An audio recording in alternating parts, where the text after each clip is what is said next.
Coach, a great team win tonight on both sides of the court, offense and defense. What would you say to the fans or the media who suggest that the notion is that we play better defensively without Trae Young? We've been working, defensively for a while. It's just it's an everyday thing, and it's something you have to do as a team.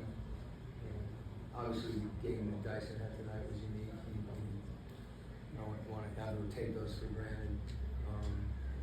But there were some individual matchups tonight, and some coverages that I thought we did a pretty good job executing. When we didn't, they took advantage of it, and I think you saw a stretch like that as well. But by and large, when our defense is solid, it gives us a chance to run, and that's when even if we're not running for layups or open shots, we're just better offensively than we're looking at. Just quickly, is Zach still on a minutes restriction following that ankle sprain? Is Zach still on a minutes restriction? What's your question beyond that?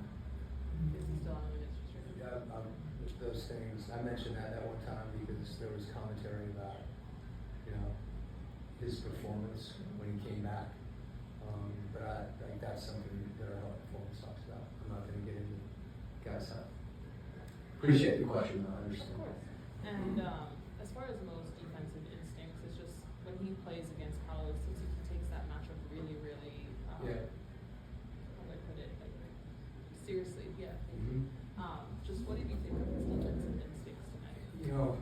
He's got great instincts, and I think, one of the things is his ability to defend the ball in multiple positions, and then also in help positions when he's coming over to contest or rebound. That's something else that you see, making a weak side block or getting a rebound in the crowd. I think that's been a big thing for us, especially against Orlando, the way that they offensive rebound. And that was a point of emphasis, and obviously that's something that Mo excels at. We're part of all our guys in their minutes. When we want to play the way we want to play, guys need to be locked in, they need to be running, they need to be moving, they need to be defending, and minutes are going to vary from game to game. We had a bigger lineup in, and they went small, so we subbed on that for a matchup, and that's going to be the case in a lot of games, one way or the other. And it's important for our guys to embrace that too, and when those times do occur, and really to get behind the teammates. And I feel like that's really important, and it's something our guys understand and do. Which Dyson seemed to do most of the ball handling tonight, certainly most for this season with Trae being out. Was that by direction, or is it something that they feel throughout the game? Yeah, I don't necessarily think that's the case. Like you look early in the game, Nikhil was bringing it a fair amount. I think when you play a team that has Jalen Suggs on it, the way that he crushes the ball, to have multiple handlers makes sense. And, we trust Dyson in those situations, particularly when he gets rebounds and we run. And then, as you said, we were actually playing through our bigs for a majority of the game, late, because it gave us a chance, to get movement. In that case, it doesn't matter who brings the ball up for us. I think in transition, you'll see Keaton and you'll see Nikhil in most of it. And then there's set plays where we have Dyson in. So it's good to have guys that can all take care of the ball and all pass the ball and play for each other. And I think that's what you saw from Dyson a lot tonight. One of the things when he doesn't have the ball, he's able to catch it and try closeouts. So a lot of good things happen when those guys, share that responsibility. Coach, I wanted to slightly piggyback off of Lauren's question, just in the matter of with the way that Orlando started to go on a run and how offensively Zach was playing tonight. Was there any thought of kind of turning back to him late in the game? Well, Zach played 25 minutes and had a really good game. If you look through our rotation, he's going to play 25, he's going to play 30. Felt like he was playing really well. If you look at the stat sheet, everybody's, plus. So different combinations. I think we always try to be careful not to fixate on one player. And in this case, that means Zach had a really good game, particularly finishing transition.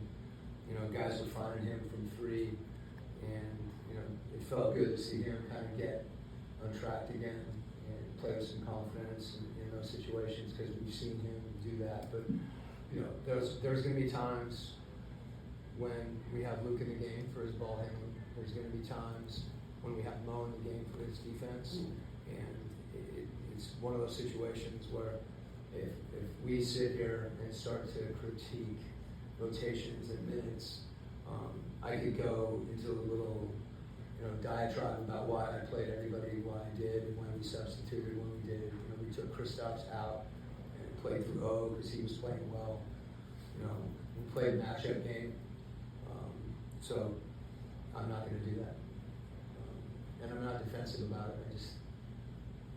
I kind of don't understand the question. What are we asking?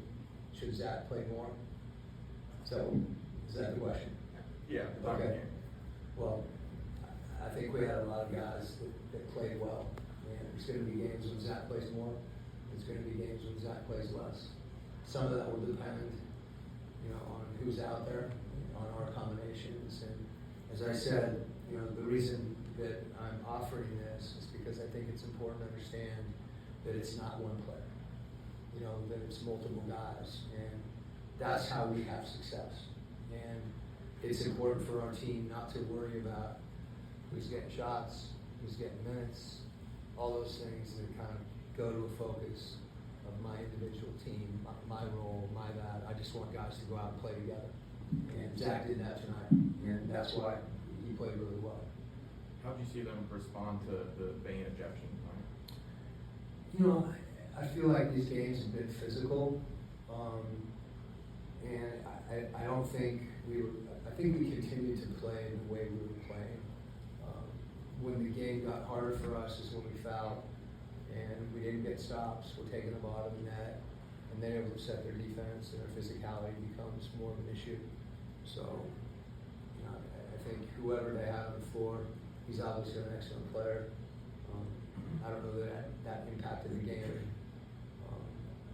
As I said, I think when we got stagnant offensively and didn't move the ball, and we had some breakdowns defensively, that's when we sputtered. And that's when we made the comeback. There was a couple times we were up 20 and we just couldn't sustain that, and then they cut into it. So I think it's a good game for us to understand that and how this team needs to play together to be successful. There were a lot of free throw attempts on both sides, but it was the most you've had in the game for about a calendar year. It was 42. What kind of leads to that? What kind of led that today? I think attacking the paint, and that's something that is easy when you're running and harder when you get in half court.